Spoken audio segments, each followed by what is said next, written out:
Well, it's been a week, so I might as well talk about this. So I played at the SART Theater in Mars Hill last week with the Appalachian Heartstrings, which is the band that I play bass for. You better already know that. And now I'm here to talk about it because I said I would on Instagram and I hate myself for it. So, if you don't know, there was a pretty big hurricane that hit the southern United States a couple weeks ago. Its name was Hurricane Helene. Yes, I know there's another one hitting us right now. I'm scared too.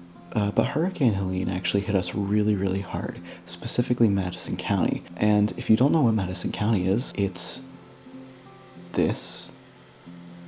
It doesn't look that impressive, I know, but it is. So Madison County is kind of where I grew up since I was like 4. So Hurricane Helene hit my hometown really, really hard. It hit us so hard, in fact, several of our buildings are gone. And I know that doesn't really sound that like crazy, but there was a building here and there's no longer a building there, and it's really, really weird to think about and to look at. I personally haven't been able to make it out because I-26 has been, kind of destroyed, and to get around it, it's a little bit of a trip. Another thing that was a fallout from this that we didn't really think about until it happened was the fact that we were supposed to play a show on October 11th and 12th, which was about 2 weeks after the flood initially hit. We initially thought, oh, this is going to get canceled because no one can go anywhere because all of the roads are down. But thankfully, SART actually reached out to us and were like, hey, do you want to still do this? Are we still going to have a show? And we told them absolutely, because we all could make it. None of our driveways were blocked. We all had access to Mars Hill, so we could get there. And Mars Hill was actually one of the few places in Madison County that was pretty much unaffected by the flood, other than losing power for a few days. Another thing SART wanted to do with the show was they kind of wanted to turn it into more of a fundraiser situation. Most of the money that was made from ticket sales would go towards helping people recover from the hurricane. And I'll be honest, when I first heard about this, I was thinking in my head, okay, we'll raise like $1,000 max, but that would be really, really cool. And if we did reach that by some miracle, that would make me feel a lot less bad about not being able to help. So of course we were in. Now, if you don't know the Appalachian Heartstrings, it consists of me, Lydia, Madeline, Abby, Iris, who all play their instruments, which I will put on screen because I'm lazy right now and I'm not going to repeat myself. We went for a sound check at the SART Theater to make sure all of our instruments sounded good, which they did, and you'd be stupid for thinking we didn't. During the sound check, we also met Jack and Will, who were incredible. They did our sound for the weekend. Huge shout out to them. Absolutely love them. They were amazing to work with and talk to, and I genuinely hope we get to work again in the future because they're really awesome people. So we started practicing on Friday morning from around 10 in the morning till 2 in the afternoon, where we stopped for lunch. And it was at this point where we all had to put in our orders for Stackhouse, which was a local restaurant in Mars Hill, where Will had offered to buy us dinner. And I don't think we thanked you enough, Will. That was really amazing. We all enjoyed our dinner, except for Lydia. We all put in our orders. I just got like a classic cheeseburger. 8 out of 10, definitely recommend. So we all get ready, we go to the theater, we get there around, I believe, 6. We go on for a sound check, all's good.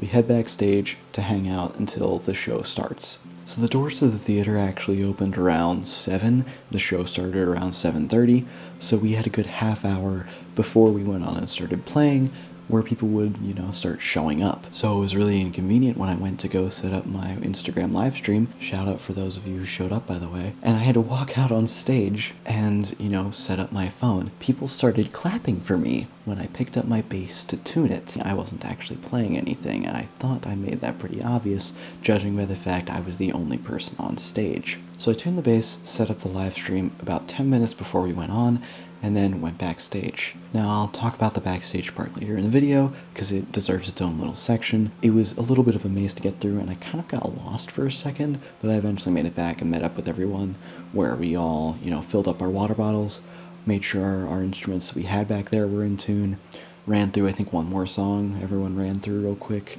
and then we went on stage to play. Now, if you were at the show or the live stream, you'll remember that we didn't actually start playing until around 7:40 to 7:45. The reason for this, we don't know, because Jack came backstage to tell us, hey, we're going to be starting a little later, just sit tight. Great explanation. Thanks a lot. He also told us that someone took a bite out of his burger, this was really funny. It was none of us.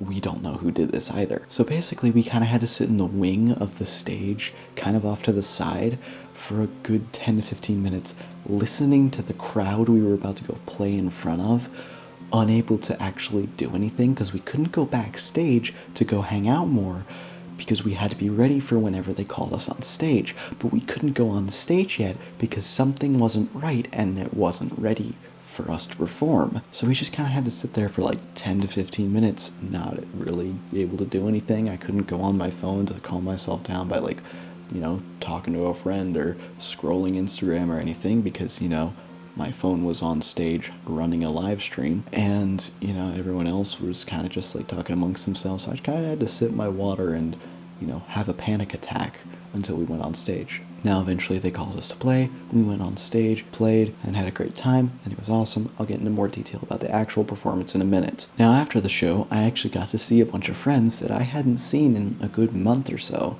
because the flooding kind of stopped everything. I wasn't able to go to my band practice with my other band. I wasn't able to go to my music program every week. I wasn't able to see anyone. So to be able to actually see them in person was really nice, really refreshing, and probably one of the best feelings I've had in a good long while. Now, aside from me seeing my Pookie Bear, it was a great show. We all had a lot of fun, and we all went home. So another thing that happened that night was Lydia's burger actually got stolen. After the show, we all went backstage to go eat and hang out with friends because, what else are we supposed to do? And we got back there, and I started eating my burger. Everyone got their own food, and Lydia gets down there and is like, "Hey, where's my burger?" And I'm like, "I don't know. This is my burger because this is the one I'm eating because this is what I ordered." And everyone had their own burgers, and Lydia's just didn't have a burger. And we were like, "Did you get your burger? Like, they didn't forget it in the order, did they?" She was like, "No, because it was here before we went on." That's odd. So we had a suspicion that maybe Jack had eaten Lydia's burger as revenge for taking a bite out of his, which we still don't know who actually did. We later talked to Jack and he said he didn't eat her burger, so I guess the burger just ate itself? So we got back to the house fine, we went to bed, everything was great. We got back around like 10 or so, everyone else was asleep in the house, so I kind of just, brushed my teeth, filled my water bottle, and went to bed. However, I was kind of being kept awake for some reason. It was probably the show jitters, just, the adrenaline from being on stage is still hitting me, so I kind of laid awake on the couch for about an hour before being able to go to sleep. Now, around 11:30, I believe it was, at night, I heard the back door of the house open, which wasn't crazy. There were some people out. One of Abby's siblings was out hanging with some friends that night, so I was kind of expecting them to get back, and, it was not alarming at all. So Abby's sister gets back with her posse of friends, and I think, they're probably just going to either get some stuff from the house and go out somewhere else, like to go hang out for the night, or they're just going to go to bed. It'll be fine.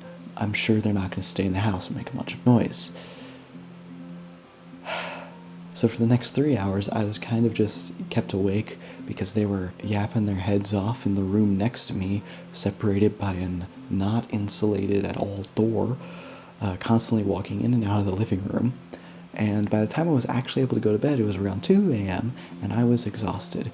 So even though I woke up the next morning around 8:30 in the morning, I still only had about 6.5 hours of sleep. Now, we actually got to the theater early. Jack and Will hadn't gotten there yet, so we were kind of just left to our own devices, which was fine. We aren't going to do anything. We just kind of ran through some stuff, and then when Jack and Will did get there, we did our sound check and then went backstage to hang out. And he had this professional grade green room that had no actual green in, and it was more of a bluish gray, with this huge mirror area that we all took pictures with. It had this back area, there were some bathrooms. It had its own washer and dryer, which I found hilarious. And yeah, we kind of just waited backstage in the green room until the show happened, just like we did the night before. Now, this night was actually different because instead of live streaming it on my personal account, we actually decided to stream on the band's Instagram account. So a lot more people would get exposure. It wouldn't just be my account, and I was going to record it on my phone, which is why I actually have footage of it instead of just a live stream. So we all went up to the wing about 5 minutes before the show started again, and we had to sit there for another 10 minutes because there was another delay, which we don't actually know the reason of, and, eventually we went on and played our show. Now, this one was actually interesting. I had a kind of an oopsie with mine. I don't know what happened, but my bass went a half step out of tune on almost every string. It was really weird. I noticed, hey, my bass is out of tune. Why is that? And I tried fixing it halfway through the song we were playing, and it was not sounding good. It wasn't sounding right. So I kind of just had to go with it and try and, not play the out of tune strings, which was not easy. But after the song, I just, borrowed Lydia's tuner and then tuned the bass up, and it was fine. But this definitely instilled a panic on me to do this, on stage. So we get to the final song of the show, and right before we play it, the announcer guy, I don't know what his official title was, comes on stage and announces how much we raised for the fundraiser. Now, I actually don't remember exactly how much it was, and I don't want to screw up the amount, so I'm just going to play you guys the clip, and you can, experience our amazement in the moment. I'd like to announce how much money we raised. I hope everybody's okay with that. From our ticket sales, we have raised $1,335.06.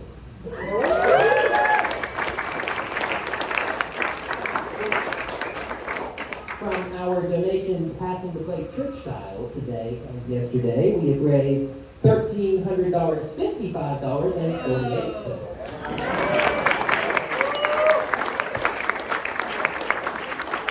that's going to be a total for the Madison County Community Housing Coalition, the good work they do there. They're going to receive $2,680.54.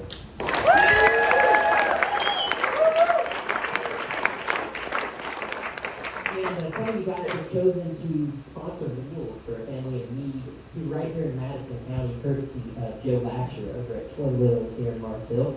We sponsored 73 meals, accounting for an additional $365 for a grand total for relief efforts of $3,045.54. Would you give yourself some